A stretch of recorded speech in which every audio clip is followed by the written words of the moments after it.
ನಮಸ್ತೆ ಎಲ್ಲರಿಗೂ. ಇವತ್ತು ನಾನು ಯಾವ್ದ್ರ ಬಗ್ಗೆ ಹೇಳ್ತಿದ್ದೀನಿ ಅಂದರೆ ಹಸನ್ ಮನ್ಸೂರಿ ಅಂತ. ಅವರು ಒಬ್ಬ ಸಣ್ಣ ಹುಡುಗಾಗಿ ಬಡತನದಿಂದ ಬಂದು ಒಂದು ಎಜುಕೇಷನ್ ಕಂಪ್ಲೀಟ್ ಮಾಡಿ ಏರ್ಪೋರ್ಟಲ್ಲಿ ಕೆಲಸ ಮಾಡಿ ಇವತ್ತು ಎಷ್ಟೋ ಸಾವಿರಾರು ಜನರಿಗೆ ರಿಯಲ್ ಹೀರೋ ಆಗಿದ್ದಾರೆ. ಅವ್ರು ಯಾರಂದ್ರೆ ಹಸನ್ ಮನ್ಸೂರಿ. ಯಾಕೆ ನಾನು ವಿಡಿಯೋ ಮಾಡಿ ಲೈಕ್ ಮಾಡ್ಕೊತಾ ಇದ್ದೀನಿ ಅಂದರೆ ಅವ್ರು ಭಾಳ ಒಳ್ಳೆ ಕೆಲಸ ಬೇರೆಯವರಿಗೆ ಪ್ರೇರಣೆ. ಅದೇ ಥರ ನಾವು ಮಾಡೋಣ ಅಂದರೆ ಒಂದಿನ ಬಡವರನ್ನು ಇಂಡಿಯಾದ ಭಾರತದಲ್ಲಿ ಬಡವರನ್ನಾರು ಇರಬಾರ್ದು, ಆ ಥರ ಆಗಲಿ. ಎಷ್ಟೋ ಜನ ಒಂದು ಹೊತ್ತು ಊಟಕ್ಕೂ ಸಹ ಕಷ್ಟಪಡ್ತಿದ್ದಾರೆ. ಆ ಕಷ್ಟ ಇರಬಾರ್ದು ನಮ್ಮ ಭಾರತದಲ್ಲಿ. ನಮ್ಮ ಭಾರತದಲ್ಲಿ ಎಲ್ಲರೂ ಪ್ರತಿದಿನ ಒಂದೊತ್ತು ಊಟಕ್ಕೂ ಎಷ್ಟೋ ಜನ ಕಷ್ಟಪಡ್ತಿದ್ದಾರೆ. ಒಂದು ಊಟ ಬಿಟ್ಟಿದ್ದಾರೆ. ಎಷ್ಟೋ ಬಡವರಿದ್ದಾರೆ, ಅವರಿಗೆ ಇವತ್ತು ದೊರಕಿಲ್ಲ, ನ್ಯಾಯ ಅನ್ನೋದು ದೊರಕಿಲ್ಲ, ಊಟ ಅನ್ನೋದು ಸಹ ಸಿಗ್ತಿಲ್ಲ. ಎಷ್ಟೋ ಜನ ವಯಸ್ಸಾದವರು ಇದ್ದಾರೆ, ವಯಸ್ಸಾದವ್ರಿಗೆ ಊಟ ಇಲ್ಲ, ಅವರಿಗೆ ವಯಸ್ಸಾದ್ರೆ ಕೆಲಸ ಮಾಡೋಕೆ ಊಟನೂ ಸಿಗೋದಿಲ್ಲ. ಆ ಥರ ಎಷ್ಟೋ ಇದ್ದಾವೆ. ಆದರೆ ಗೌರ್ಮೆಂಟ್ ಒಂದು ಪ್ಲಾನ್ ಆಕ್ಷನ್ ಮಾಡಿಲ್ಲ.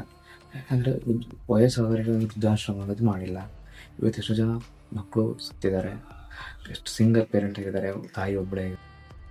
ಸರ್ಕಾರ ಏನು ಮಾಡ್ತಂದ್ರೆ ಡಿಗ್ರಿ ಮುಗಿಸೋರಿಗೆ 2,000 ಕೊಡೋ ಬದಲು ವಯಸ್ಸಾದವರಿಗೆ 5,000 ರೂಪಾಯಿ ಕೊಟ್ಟಿದ್ದಾರೆ. ಅವ್ರಿಗೆ ಸತ್ಯನಾರಾಗೋದು. ಅದೇ ಬದಲು ವಯಸ್ಸಾದವರಿಗೆ ಫ್ರೀ ಟ್ರಾವೆಲಿಂಗ್ ಕೊಟ್ಟಿದ್ರು ಚೆನ್ನಾಗಿರೋದು. ಅದೇ ಸಿಟಿಸನ್ಶಿಪ್ ಅಂತ ಕೊಡ್ತಾ ಇರೋದು ಆಫ್ರೋಡು. ಅದೇ ಬದಲು ಹೆಣ್ಮಕ್ಳಿಗೆ ಕೊಡೋ ಬದಲು ಹೆಣ್ಮಕ್ಳಿಗೆ ಫ್ರೀ ಕೊಡೋ ಬದಲು ವಯಸ್ಸಾದವರಿಗೆ ಕೊಟ್ಟಿದ್ದರೆ ಚೆನ್ನಾಗಿರೋದು ಅಂತ ನನ್ನ ಅನಿಸಿಕೆ. ಅಷ್ಟೊಂದು ವೃದ್ಧಾಶ್ರಮ ಇಲ್ಲ ಇವತ್ತು. ಗೌರ್ಮೆಂಟಿಗೆ ವೃದ್ಧಾಶ್ರಮ ಅನ್ನೋದಿಲ್ಲ. ಈಗ BC ಮಾಸ್ಟ್ರಿಗೆ ವೃದ್ಧಾಶ್ರಮ ಅಂತ ಥರ ಇರಬೇಕು ಅಂತ ಅನ್ನೋದು ಅನಿಸು. ಯಾಕಂದರೆ ಎಷ್ಟೋ ಜನ ತನ್ನ ಮಕ್ಕಳು ಕಳ್ಕೊಂಡು ಎಷ್ಟೋ ಜನ ಬೀದಿ ಬಂದಿದ್ದಾರೆ ಇವತ್ತು. ಬೀದಿಯಲ್ಲಿ ಗಾಡಿ ಬೇಕು, ಅವ್ರಿಗೆ ಭಿಕ್ಷೆ ಬೇಕಂತಿದ್ದಾರೆ. ಅದು ಆಗಬಾರ್ದು, ಕರೆಕ್ಟಾಗಿ ಇವತ್ತು ಅದೊಂದು ಆಗಬೇಕು. ವೃದ್ಧಾಶ್ರಮ ಅನ್ನೋದು ಗೌರ್ಮೆಂಟಿಂದ ಎಷ್ಟೋ ಜನಕ್ಕೆ ಸೌಕರ್ಯ ಸಿಗಬೇಕು. ಎಷ್ಟೋ ಜನ ಇವತ್ತು ದುಡ್ಡಿಲ್ಲ ಅಂತ ಆಧಾರ್ ಕಾರ್ಡ್ ಸಹ ಮಾಡಿಸಿಲ್ಲ. ಅದೇನಂತ ಗೊತ್ತಿಲ್ಲ. ಆಧಾರ್ ಕಾರ್ಡ್ ಸಹ ಇಲ್ಲ ಎಷ್ಟೋ ಬಡವ್ರ ಹತ್ರ. ಅದಕ್ಕೂ ದುಡ್ಡು ಕೊಡ್ಬೇಕಂತ ದುಡ್ಡಿಲ್ಲ ಯಾವ್ದು. ಅದೊಂದು ಫ್ರೀ ಮಾಡಲಿಲ್ಲ. ಆದರೆ ಬೇರೆದೆಲ್ಲ ಮಾಡಿದ್ರು. ಆ ಫ್ರೀದು ಅದು ದುಡ್ಡು ಬರೋದಿತ್ತು ಅಂತ ಮಾಡಿದ್ರು. ಅಂಥ ಸೌಕರ್ಯಗಳನ್ನ ಯಾವುದು ಸರ್ಕಾರ ಮಾಡಲಿಲ್ಲ.